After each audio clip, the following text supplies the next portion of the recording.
Good morning, everyone. Welcome to another great, glorious day. Thank you for coming to the second day of the Our Children Climate Faith Symposium. As I said yesterday, this is a first. This will not be a last. So this is the second of the first. A few symposiums have explored the connection between faith and climate disruption, creation care, but to our knowledge, none have explored the thesis and the topics the way we're exploring with social justice and our children and the impacts of climate disruption. So I'm glad you're all here to help us do that.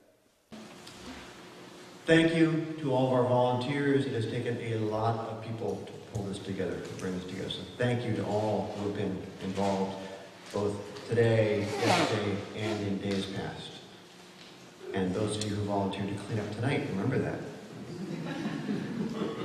And lastly, as a thank you, I wish to thank all of you for being here, because the symposium is very boring if you are not here with us.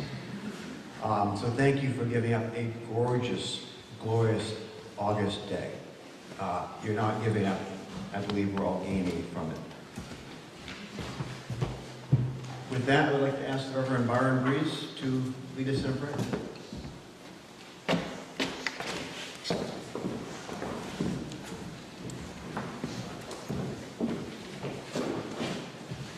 Once again, if you wish to stand, feel welcome to stand. If you want to sit, remain seated.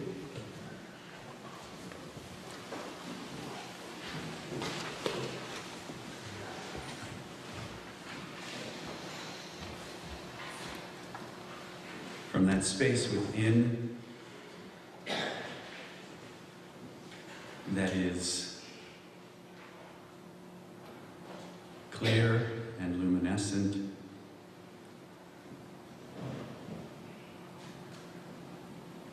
that pulsating gem which cannot be touched by pain or resentment or hurt or sin. From all of our ancestors, the grandmothers and grandfathers, to all the beings surrounding us, celestial and biological, to the great teachers who have been provided to us from the beginning of time,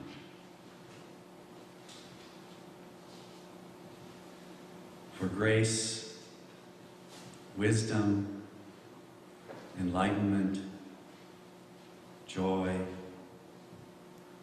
obedience, pleasure,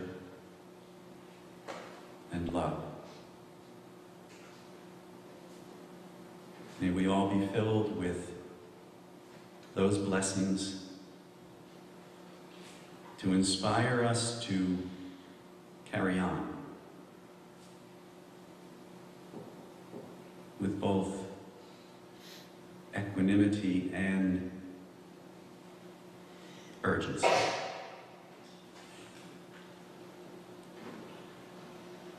Let us be mindful of all those around us and beside us in this room, all those around us and outside of us in this town,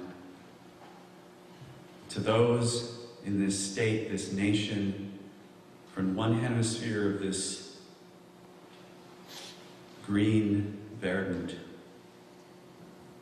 blue and tan,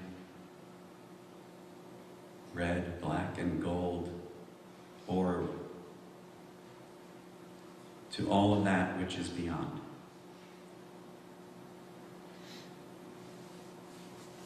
May blessing come within. May grace and peace open and illumine our hearts. Amen.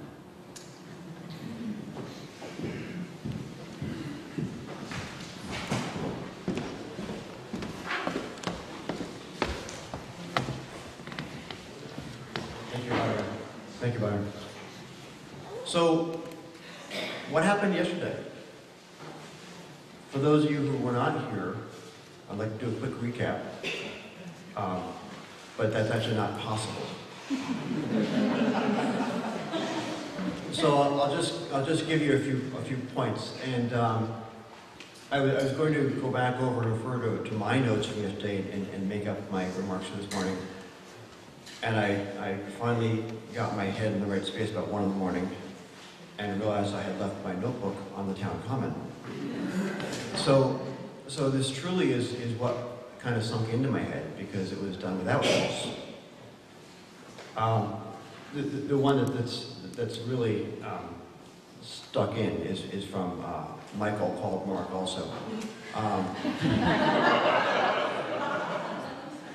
It takes heat and pressure to create a chemical reaction. Perhaps it takes heat and pressure of different types to create a social reaction. We're getting more heat. Perhaps we need to make more pressure in order to create the reaction we want and which our children need. Prayer is effective. It's more effective when you move your feet. Climate disruption is creating social injustice on an almost unimaginable scale. We need to fight this. But unlike past fights for social justice, this one also involves physics, since the climate is really driven by physics. As Martin Luther King Jr. put it, the arc of the moral universe is long, but it bends towards justice. But as Bill McKibben put it, the arc of physics is short, and it bends towards heat. Which means that this time our fight for social justice has a time limit on it. We actually can lose this fight by being late. So when we move our feet in prayer, don't shuffle. The destruction we see and which we create in our environment may be a reflection of an inner destruction or a war in each of us. We need to understand and cure both the war inside and the destruction outside in order to be successful. Part of the war outside is a war on our food. How we grow food and what we grow and eat is a big part of the problem. We need to include answers for a healthy planet and for healthy people. For healthy planet food and healthy people food in our solutions. The way we define the role of faith in fighting for social justice, the way we define the role of faith in fighting social injustice created by climate disruption. So let's say the role of faith in fighting climate disruption. Maybe the way we can work to define the role of faith and spirituality in our lives. As we broaden the definition of faith to be more than what we do in a single place of worship,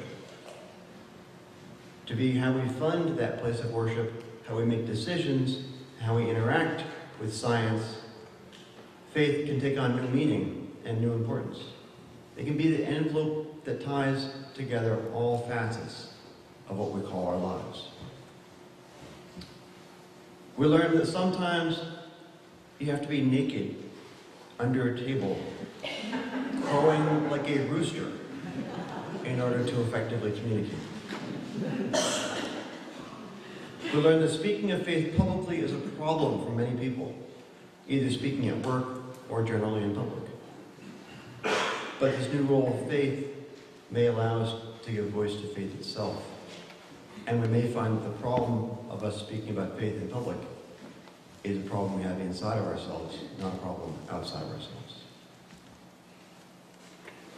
We learn that all the above is for our children, drawn from the needs and wisdom of our children, for they will be the who are most affected. We heard from mainstream Protestant religions, the Hebrew and Islamic faiths, and the spirituality of the shaman. And I think that everything I've just said can be agreed to by all of those religious and spiritual practices. We're uncovering purposes, methods, needs, and abilities inside and outside of ourselves in our faiths. Bill McKibben stressed that we're in a fight.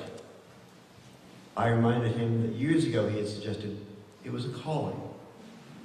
Yesterday, we were called. Oh, And we also figured out that most of us are going to go to jail with us. And those of us who can't will be in the support cars. So it's now my very special privilege to introduce our keynote speaker. I've not known Shyla for long. I met her as we created the symposium. But wow, I immediately knew that we were hit it off, because when I looked at what she had done, I said to myself, oh, she must be so naive. Of course, anyone who knows me knows that I say naivete is my strong suit. It lets you do so many things that a person with more knowledge would never attempt. Look at this. Shyla is a trained operatic singer, operatic vocalist who helped train this little Vermont band called Fish, then decided she needed to unite the world in song as a way to bring healing, peace, and understanding between humanity and the earth. I mean, you all would like that idea, right? Yeah. But Shyla didn't just like the idea. Shyla grabbed a convenient 14-inch glass globe and set off on a 99-day round-the-world trip. Alone. Why not? What could possibly go wrong? Well, when you're naive, you don't ask that question. You ask, what could go right? And will this have a big enough impact? And who will do it if I don't? So she founded One Earth, One Voice project, and off she went, and succeeded at getting millions of people to unite in song on December 21st last year. There's another word for naive. It's not quite a synonym, but I think people often accidentally confuse the two words. I know I have. The other word is faith.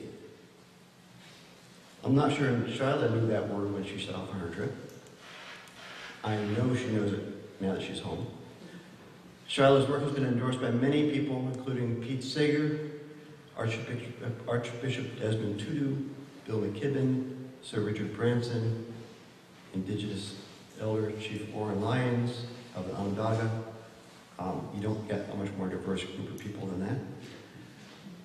As I've gotten to know Shyla, I found what a wonderful human she is, and how wonderfully human she is. And it's my pleasure to have her here. Please join me in welcoming Shyla.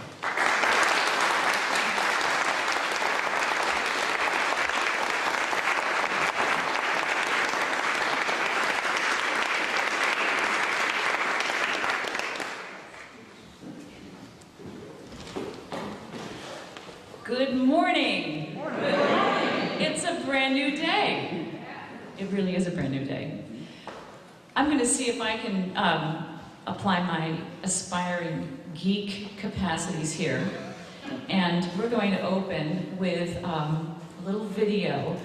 Of course, we're opening with song. We will close with song, too. More on that in a moment.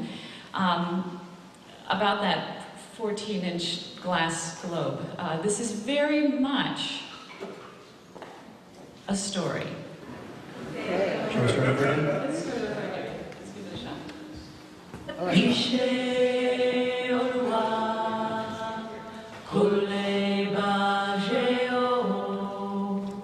Ishe orwa koleba jeo.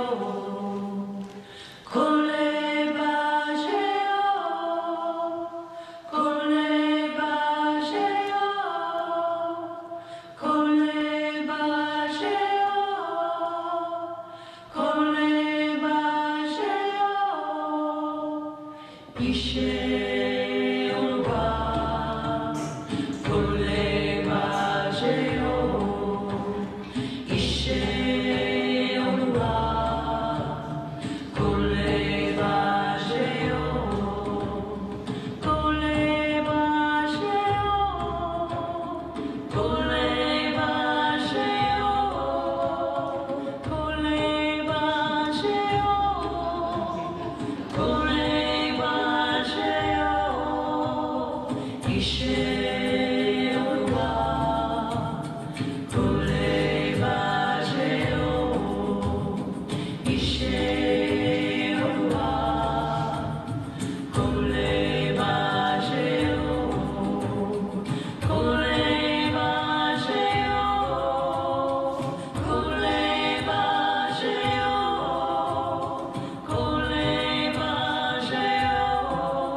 So I'd like to take the opportunity, as things shift around a little bit on stage, to first and foremost thank Jeff and Reverend Byron and the steering committee who invited me to participate in this extraordinary and historic gathering. My intuition told me right from the beginning that we will likely look back years hence from these 2 days together, and we will remember everything that came out of this, everything that extended from the collective efforts, goodwill, and yes, faith of all of you being here. So again, from the bottom of my heart, I want to thank Jeff, Reverend Byron, and the team for the privilege of being with you today.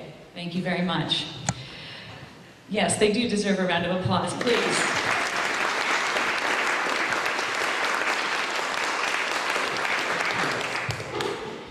And I will say to you that 2 days ago, I would have told you that I hail from fair Brigadoon, which is the town of Charlotte, Vermont, where we have lots of covered bridges and a beautiful lake and lovely shores and rolling pastoral hillside and sweet farms that dot the landscape. And I would have told you, absolutely, I come from Brigadoon until I got here. And now I know what Brigadoon really is. I think I have fallen in love with the town of Stratford. I don't know how it is that, well, of course I know how it is that I could not have come here before, because I haven't had an occasion to come here yet, although I have traveled extensively throughout this beautiful state. But the moment I came into this town, I can't even quite describe the feeling that came over me. So to the community who are here, and to my host, Lee, I want to thank you for welcoming me, for welcoming this symposium. You have something extraordinarily special here. I think you all know that, which makes it even more so. It's just beautiful. So thank you for making me feel so welcome here.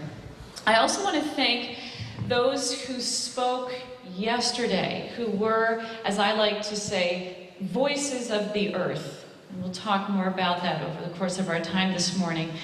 Bill McKibben is a cherished colleague and friend, and as some of you have heard, whatever planetary Gaiac memorandum came down Route 7 in 2008, 2009, we've got a related memo to rise up a global community on behalf of this planet and to try to attempt the impossible.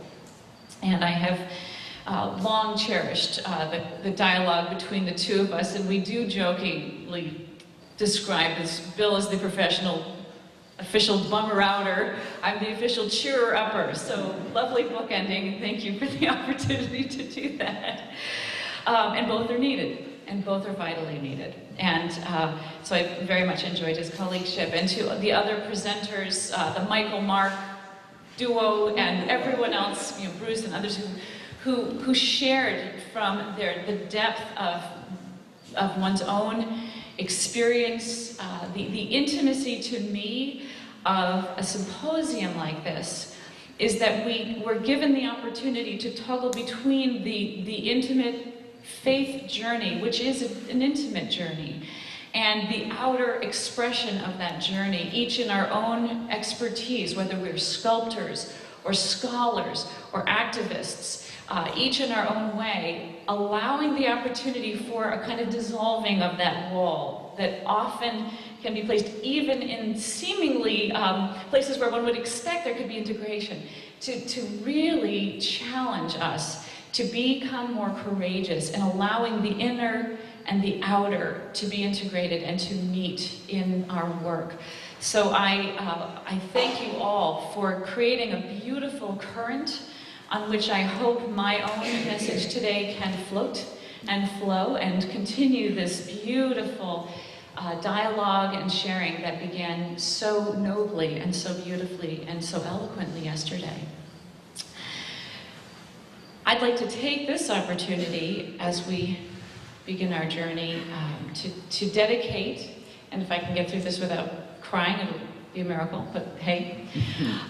Dedicate this to my two daughters, Emily and Sophia, 17 and 15.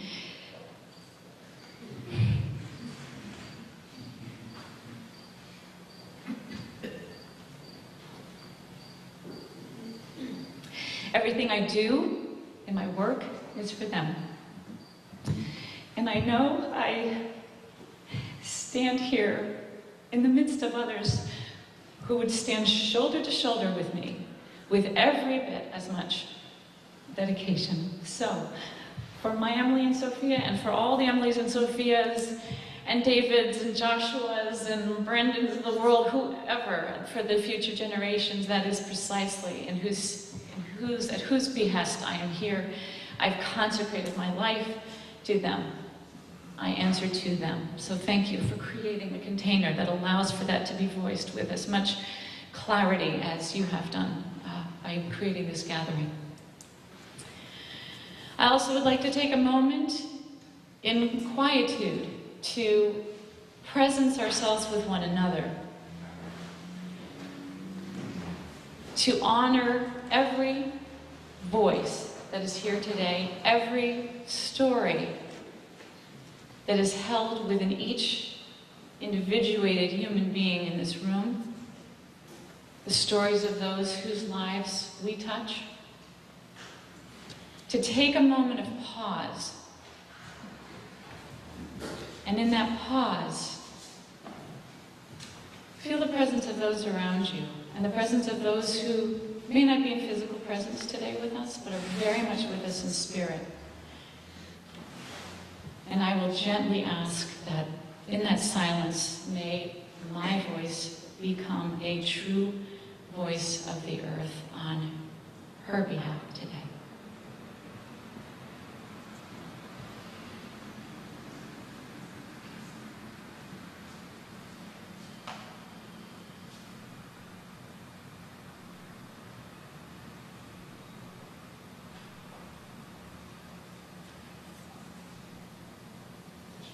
Thank you.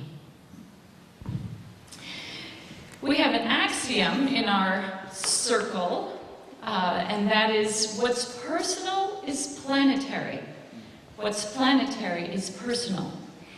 In other words, the individual lives of each one of us are a microcosmic reflection of the story not only of the earth, but a story really of the cosmos. And in this, I nobly honor the work of Thomas Berry and Mary Evelyn Tucker, who spoke yesterday, and her work in bringing his voice into the wider world for all of our benefit.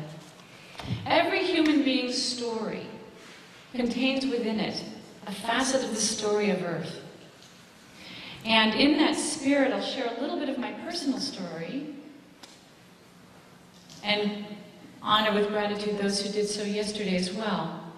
And then tell you a story of how we got to this 14-inch diameter glass globe in 99 days around the planet. There's a relationship, of course. So as I like to say, I was actually raised in a second-generation radical family. I was raised atheist, and as I like to say, thank God I was raised atheist. Best thing that could have happened.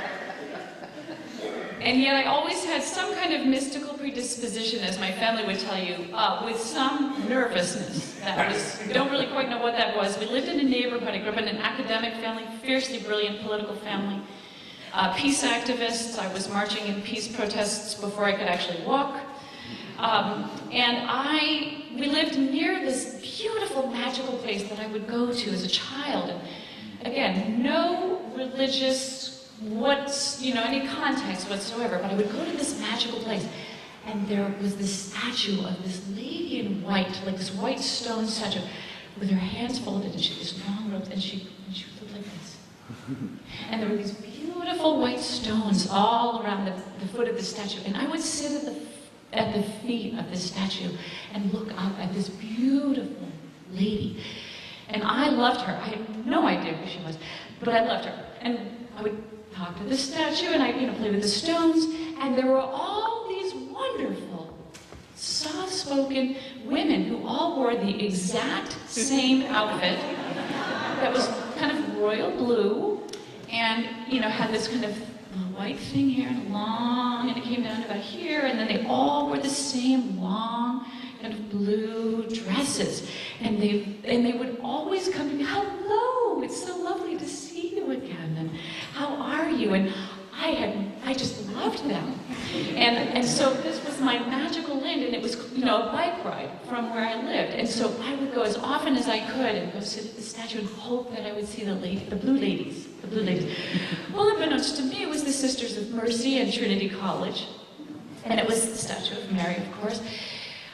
Whatever that sensibility, there was a deep connection even then as a child to my experience with them, my experiences at the foot of that statue, and my experiences exploring the woods behind my house, where I found clay deposits and, you know, rocks that looked like they had some kind of, you know, mystical story behind them, and pine cones, and, you know, all those, the wonderful discoveries of childhood, and, you know, ascribing to every one of those objects, you know, some kind of magical property, and cultivating them, and collecting them, and sharing them with my friends, and bringing my friends with me into the wilds of our forest, and, you know, it was just an incredibly magical experience. And for me, without having any religious context, there was a deep understanding of some kind of relationship there that I didn't understand. Little did I know that what those experiences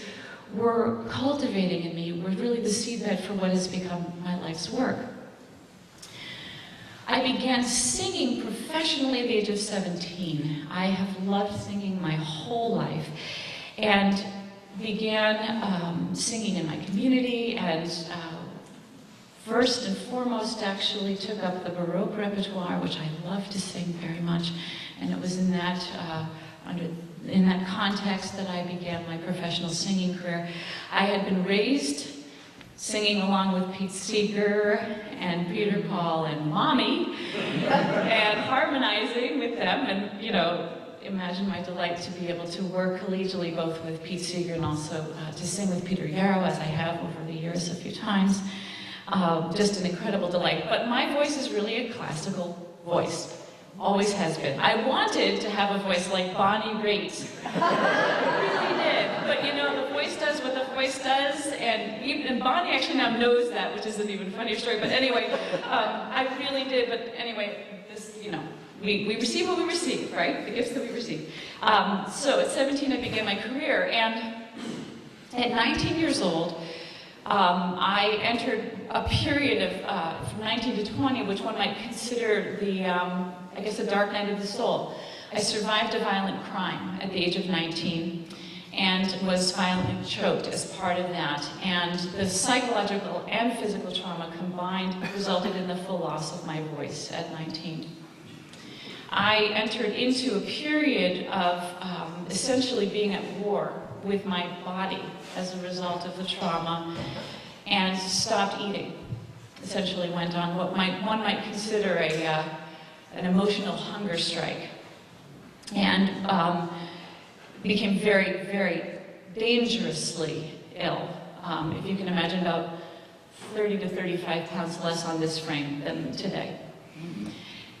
And coming out of that kind of downward spiral on September 11th, 1988, had a near-death experience in a hospital bed in Orlando, Florida.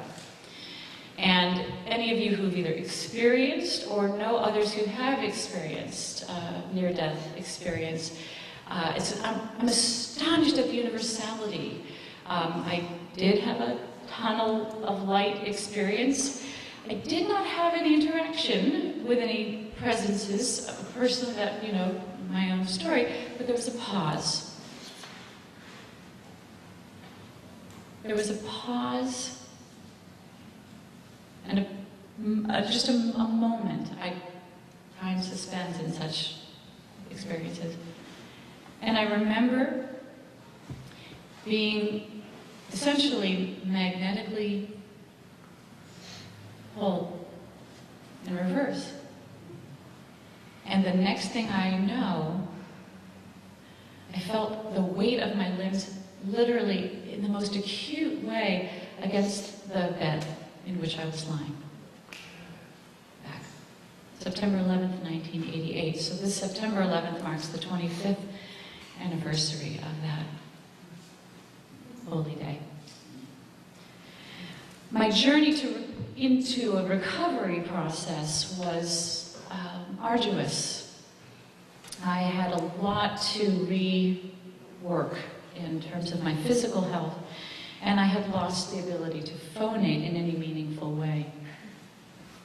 And intuitively, I somehow knew that the only real hope I had to reclaim my voice was to return to the place where I had found it in the first place, which for me was back in those woods, in the wilds of my childhood, where I sang and gathered stones in the pine cones to return there. I had no idea what exactly I was doing, nor did I know anything about the science that I now understand, and some of you here likely know. There is an actual science to the role of the electrons in the electromagnetic field of the Earth in mitigating inflammatory responses in the body. And I would go into the woods, completely unbeknownst to me, any of that. And I would just intuitively kick off my shoes, and I'd stand in the hummus of the forest floor, and I'd put my hands on trees. And I, mystical child, would feel for what I would describe as the tone of the tree, and try in some way to bring my voice to that tone. I had no idea what I was doing. There's an entire health practice in Japan that is dedicated to helping people heal through practices almost identical to that. I had no idea. And I honked like a goose the first few times. I literally sounded like a honking goose, and I would cry, and I'd try to make sound, and I would cry again, and just do it again, and again, and again, and again. Until one day, I actually sustained a tone. One tone. And the next day, I could actually inflect the pitch up and down ever so slightly, ever so slightly. And day by day, week by week, I began to be able to find my voice again. So here's my contract with this planet. Here's my contract with the rest of my life. I believe with every fiber of my being that the earth herself literally gave me back my voice so that I might be an advocating voice on her behalf at a time of critical need. That's my gig.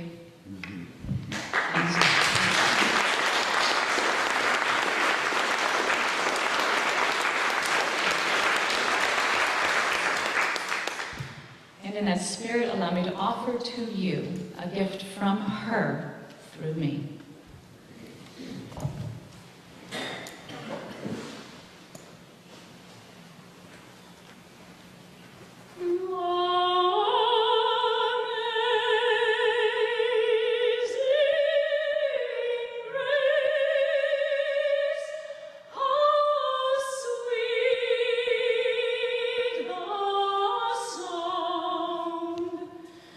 That saved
now coaching internationally, working internationally, both as an opera singer and also as a voice coach, working with people who use their voices, speakers, rock musicians, others who, I call it high demand vocal use. People who are actually, literally working at a very high level, very demanding work with their voices. And my daughters and I were in Los Angeles, actually, on the morning of Earth Day 2009. I was there to coach some of my clients in that place they call Hollywood. And the night before, we had been out, and somewhere along the way, we had seen off in the distance some kids playing soccer with garbage on the street as we were coming back to our hotel. And I actually didn't consciously, I saw it, I noted it, it went in somewhere. The following morning, an idea that had been in gestation for probably about 3 years was front and center. Earth Day, good morning. I was on the West Coast, obviously, and I woke up with a shot at probably 5 or 6 o'clock that morning. And I went into prayer and tried to, tune into what is this that I'm noting? And a little while later, a few hours later, I got it. And it was the gestation of what we called the Good Earth Singers, which was really an idea to gather people in community, particularly in Vermont, which is, Brigadoon, where I was living in Charlotte at the time, and gather people for the purpose of community building and singing, no auditions, no music, papers of music, no performance intention, but to get people singing songs in celebration of the earth from all over the world. And we would have a potluck, as we in New England do, for community gatherings, potluck and singing. Sent out this invitation to my mailing list.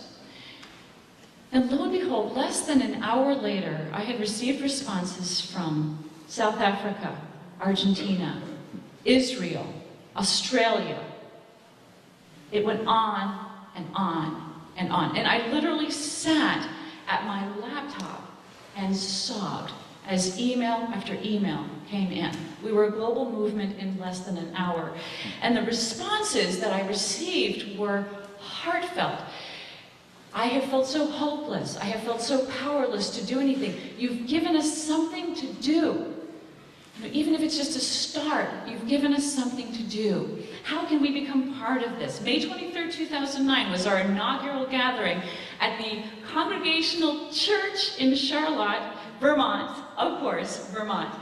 And we had people already synchronized to gather in their own communities in spirit with us. We received a beautiful message of blessing from Paul Winter, who's also a dear friend and colleague and supporter and ally of this campaign. And we gathered and we sang. We broke bread together and we sang. We sang songs from Israel, we sang songs from Russia, we sang songs from South Africa, and we sang this song from the Yoruba. We're distributed primarily among the countries of Nigeria and Ghana, 40 million strong worldwide. And I have to say that the moment we started singing that song, the molecules in the air changed, and everybody there that night felt it. The tears started to flow, and we just built this song, and we built the harmonies, and we built and built, and it was a moment of great wonder for us all. And it happened again, and again, and again, and again. Every single time we sang that song, in any context, there was just this, there's something about this song. Was it its simplicity? Was it its structure? Was it its message? We didn't quite know. Along the way, we joined with 350. We had song circles doing actions with the 350. There were lots of confluences, weaving in and out. People singing, like to the Tadadahos, for those of you who heard Reverend Byron yesterday, the angry Onondaga leader who was healed by song. We've had people staging actions through song. in various places. So this began to happen. In addition, we became aware that there was an interesting opportunity presented to us as we carried the story of Earth through song. Song lines carry the collective wisdom of humanity. And the Aborigine communities talk about what it means to sing up the song lines of the Earth, which is both about singing up the story of Earth and also the story of humanity in relation to the Earth. Last December 21st, 2012, as many of you know, marked in there, all kinds of scholarly parsings about this, but we'll go with it. December 21st, 2012 marked in one way or another the completion of a long-standing ancient Mayan cycle, 26,000 years in the making. And astrophysics actually bears out that that was actually, they were right on, in terms of understanding that we were entering a new positioning, if you will, in relationship to our cosmos. So, and as you all know, there were all kinds of doom and gloom prognostications and, all of the things that we might expect when these major time thresholds are crossed. We saw it as an opportunity. The opportunity was to remind us all through song, through collective action, of our intrinsic humanity, our shared humanity, and the fragility of our Earth and our relationship, the delicacy of that relationship. So, I've had the privilege of working over these last few years with a team of about 30 people internationally who are environmental leaders, spiritual leaders, indigenous elders, young aspiring environmentalists, young voices, artists, world musicians. And together we came up with a plan. And the plan was that there would be a journey that I would take, which essentially ran a song line around the world, to raise up a global choir, to sing, to mark this time threshold, and to sing in healing of the earth. So what song would we pick? Well, it may seem obvious to you, but I really had to I really went through a process of what song? And it was actually in a visit with Pete Seeger that we had this very funny conversation about the relationship between the climate crisis, which, as he would tell you if he were standing here with me, is the cause of our time. A man who has stood in the trenches of every single human rights effort on planet Earth for the nearly 100 years that he's been here, would tell you the climate issue is the cause of our time. And he shared with me, as a grandfather or granddaughter, if you will, the story of how it is that We Shall Overcome became the anthem of the civil rights movement. He was obviously there in the room, filled with musicians in a gym in New York, when there was a whole jam session of musicians singing songs, We Shall Not Be Moved, all of these songs that came out of the civil rights movement. And there was a moment where they introduced this song, which had originally been a very upbeat Baptist hymn called I'll Be All Right, which has this really, great backbeat, I'll be all right. That's how it started. Somebody slowed it down, changed the words to We Shall Overcome. And in that room, as he described it, every single person knew, this is it. This is the anthem for our movement. Those of you who walked the streets, and I know that there are some here who did, who sang that song with Reverend King and others, know what happens when human voices come together in song. There is something that happens.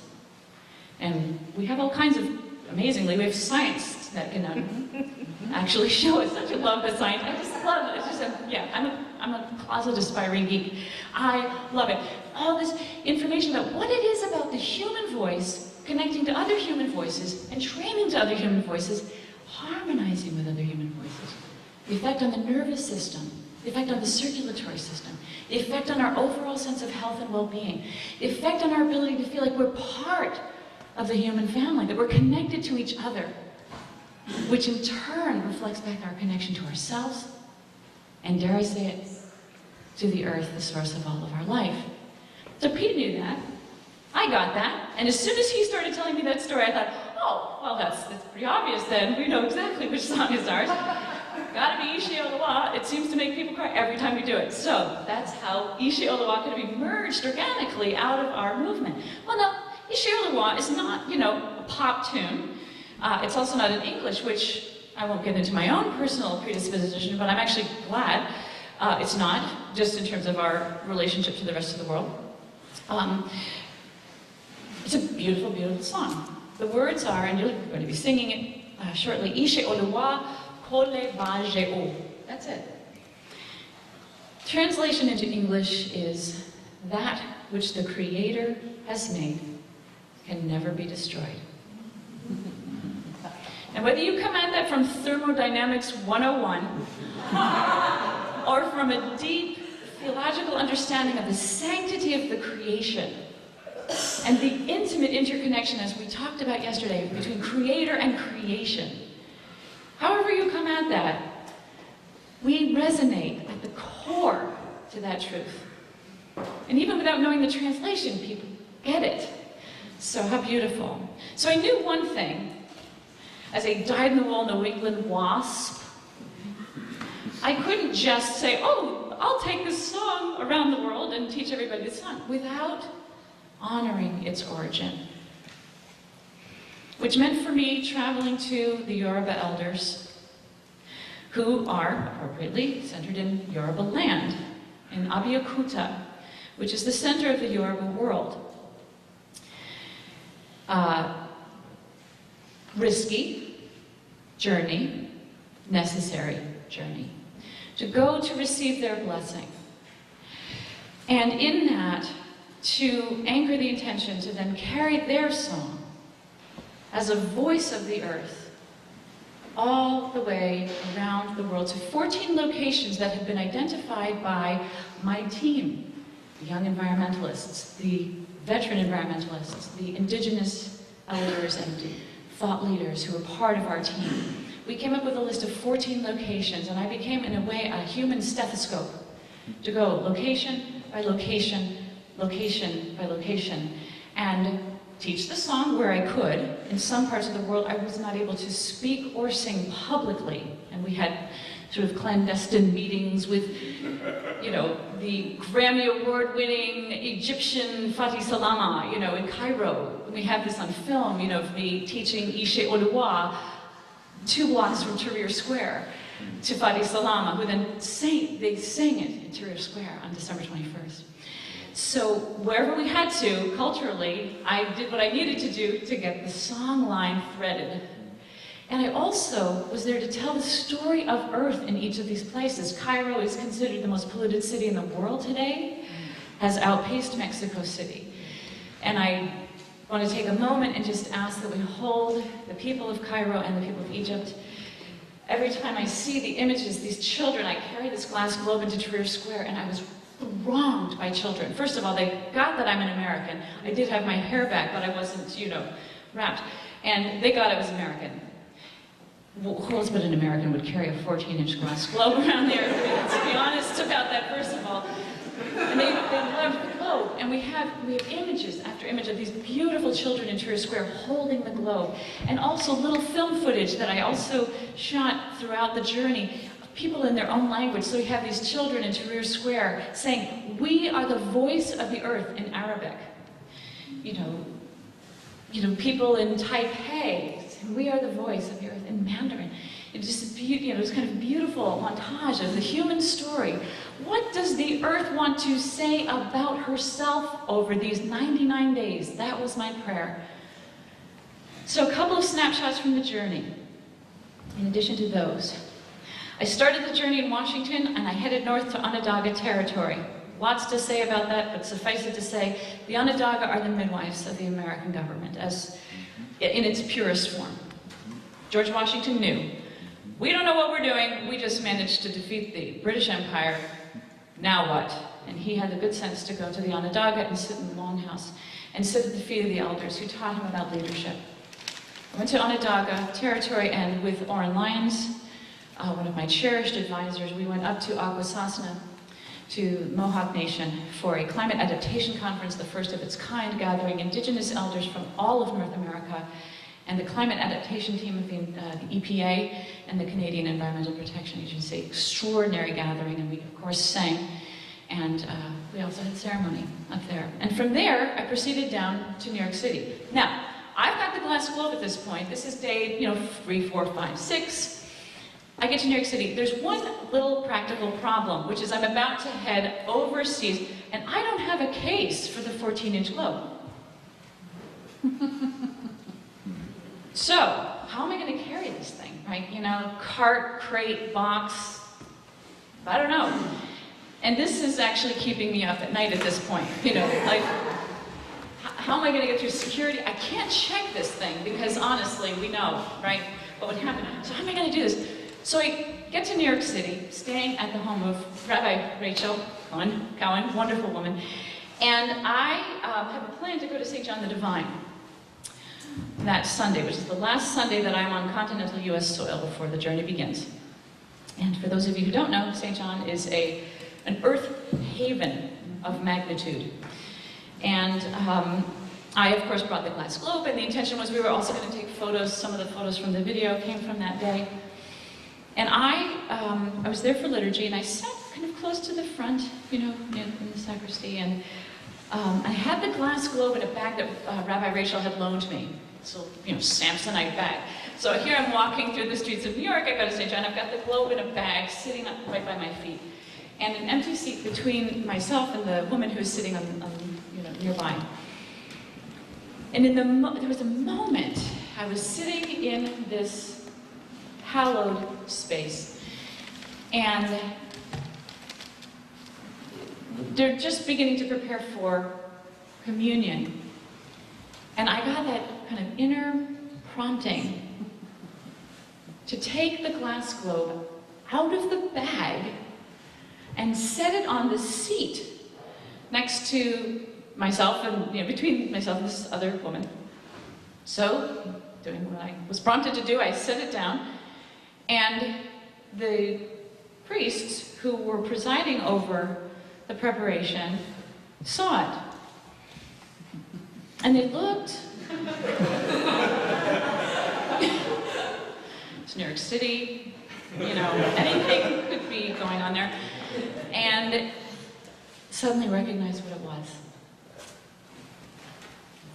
It was a glass earth. And all of a sudden, the tears started to flow. I had known somehow that in addition to the power of song, what we were invoking, if you will, is the power of symbol. What unifying symbol, what unifying object could we bring as a kind of Olympic torch to also symbolize the message of this movement that transcended culture, that transcended language, that transcended religious ideology, that transcended all of those different things that we think define us? What would be the one thing that would just give us that visceral, yeah, I get it, glass globe? So, there we were. It was time for me to go up to receive communion. And I took the globe with me, carried it in my arms, and the entire clergy wept. And when it was time for me to receive communion, of course, because my hands were full, received it, in that very intimate sort of dispensation. And the woman who was the priest presiding, the celebrant of the morning, in a utterly spontaneous gesture, laid her hands on the globe and poured forth completely from the depth of her being a prayer for the safety, health, and well-being of our earth. And she wept, I wept, we just stood there, and I could feel this cascading warmth of her love and her prayer just going right into the very core of the earth in that moment. And I turned around after she was complete, and I walked back to my seat, and one by one, every other priest just gently touched my shoulder in a blessing. And I sat back down and I heard a little message, still small voice, that said, "This is how you're going to carry this thing. In your arms, every day, around the world, for the rest of the journey." And that is precisely what I did. No protection but my own arms. No bag, no padding. Through every security checkpoint in every major airport on the planet. Confronting. You saw we got the TSA in there, right? I mean, hey. And the Nigerian airport security and it was, and it was like this whole dance. You can only imagine. I was confronted by machine guns at one airport, and a gentleman who said to me, "There's no way, this was in Nigeria as I was leaving the country, "There's no way you're going to get that thing through here. There's no way." And I smiled. I said, "It goes with me." No. This big man, big machine gun. No, this goes with me. And I carried one shoulder bag and 2 outfits for the entire journey, 1 pair of shoes, and that was it for 99 days. And so that's what I had, my shoulder bag, my globe, me. And he said, "You're going to have to leave that here with me and go back to get some kind of clearance from the airline." Well, that didn't feel quite right to me. I thought, I'm not so sure about leaving it with it. And I thought, what a beautiful metaphor. Like, leave the earth with the military guy with the big gun and go. I thought, I just can't quite, with all due respect, I can't quite go there. I had gotten this other phrase when I was at St. John, which was living liturgy. These 99 days were a living liturgy. What would it mean for me to put my life fully at the service of the story of Earth as a living liturgy every day? So here I am with this wonderful opportunity. I don't know what possessed me to do this, but I hopped up on the security table. This guy was not going to let me go, and he was not going to let me do anything with that globe. He said, "Leave it there." And I said, "Well then, I guess you've just got yourself a new best friend." He looked at me, thinking, I'm the only white person, let alone white woman in the whole airport. Who's the white woman with the juju? Like, I don't know what that's all about. Anyway, there we were, sat there, and I thought, okay, let us pray. That's what I did. I went right into prayer, and I thought, well, something will happen. I'm either going to be, cast off into some dark room, never to be seen again, or something else. Sure enough, one of the airline workers came by, and I said, "Excuse me, I need to get some kind of clearance from the airline to, take this, may I take this back with me to the desk to do that?" And he said, "Well, of course." Of course. The military guy looked a little, So there I go. I carried it back, got the clearance, and came back through. And when I came back through, I smiled at him, and his face radiated warmth.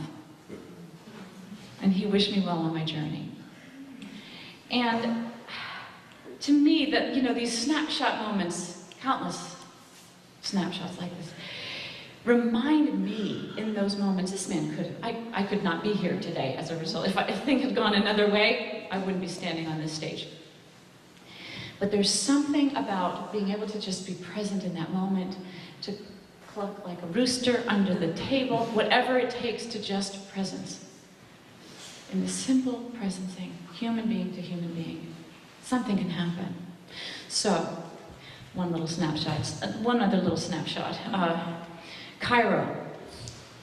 I was there for the Festival of Eid, the high Muslim holiday, and walked the streets of Cairo with an entourage who were there for security. And I came across some children who are what we call the garbage pickers.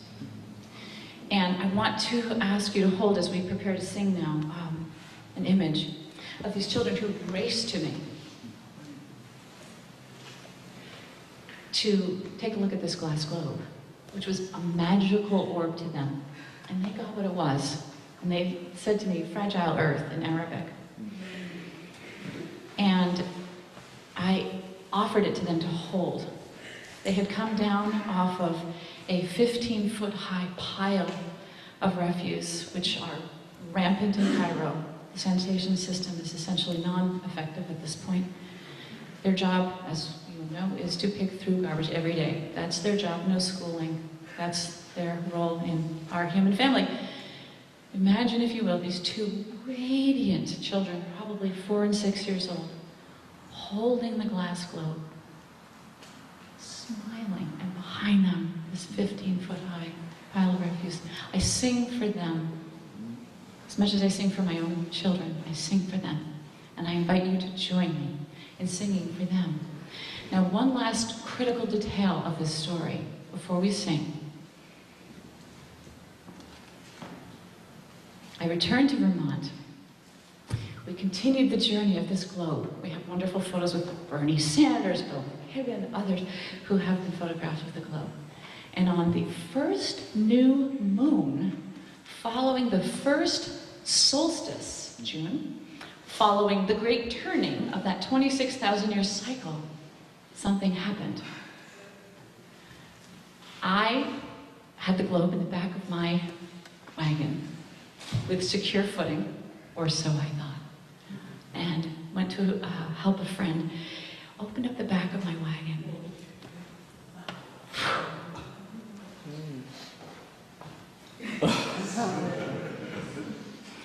Out came the globe, shattered into 1,000 pieces on the ground. I stood in frozen silence for minutes, utterly shocked. This globe has been blessed by indigenous elders and the waters of the earth, from the Nile to the Celtic Sea, everywhere. And then I realized,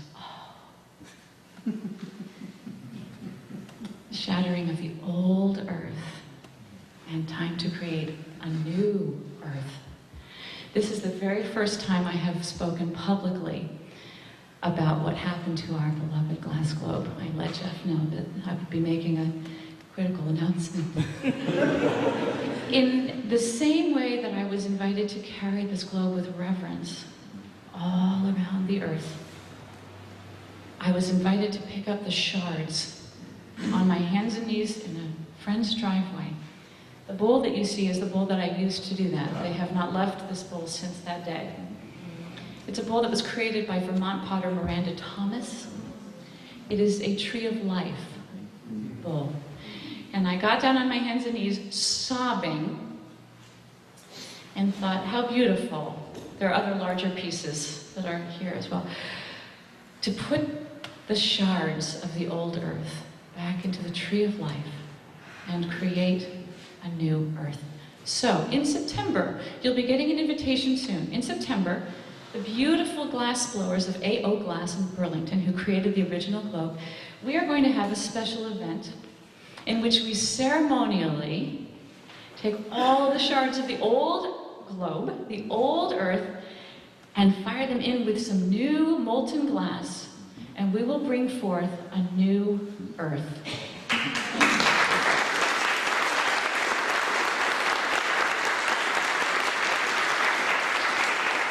And you will all be invited to join us, and of course there will be singing. As the day progresses today, we're going to be inviting each of you to be video recorded if you feel so moved, offering whatever blessing you feel moved to, blessing of the old earth, and to voice on film what it is that you see as the elements of the new earth, in whatever way you're moved to do so. So we will let you know more about that as the day progresses, but I just wanted you to know that. Our mission from here is this. We're getting ready to rise up singing again. And we are going to be singing every December 21st, and we're going to be singing in every country, every community, every place we possibly can. It is the same song. We will bring it forth time again. We're now working with the United Nations. Our intention is as follows. We intend to ask the UN General Assembly to set aside December 21st as a day of non-violence against the earth. That is our call.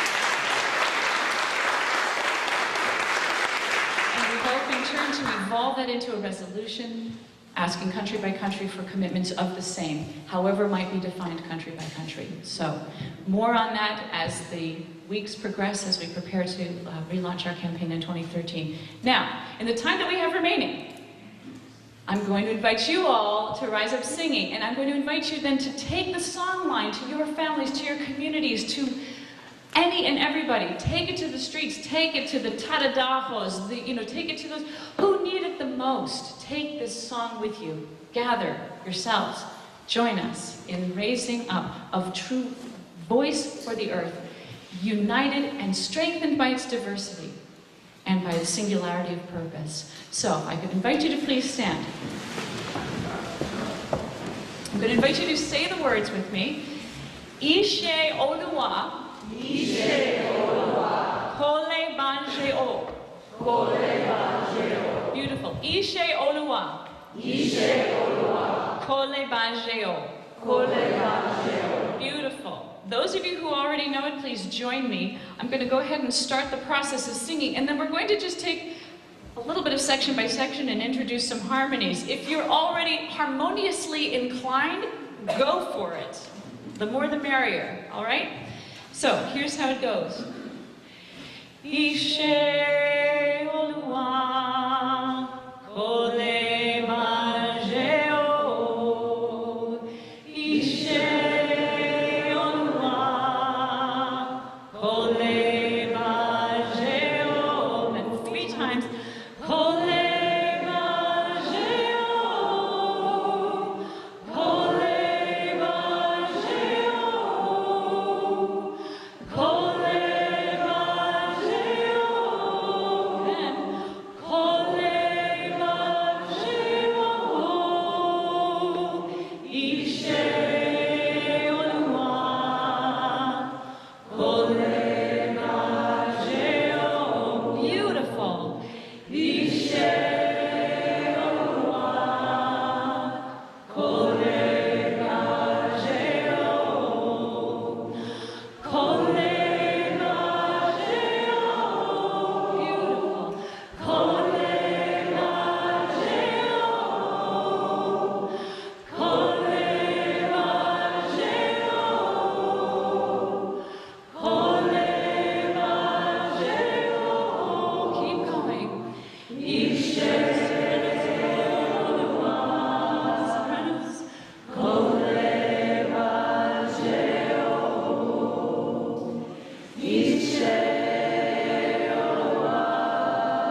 There are those who would say we're half an hour behind.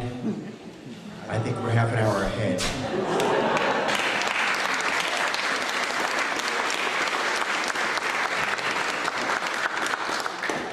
I knew Charlotte would be a good start for the day. I had no idea. Thank you, Charlotte. Thank you. We are very grateful.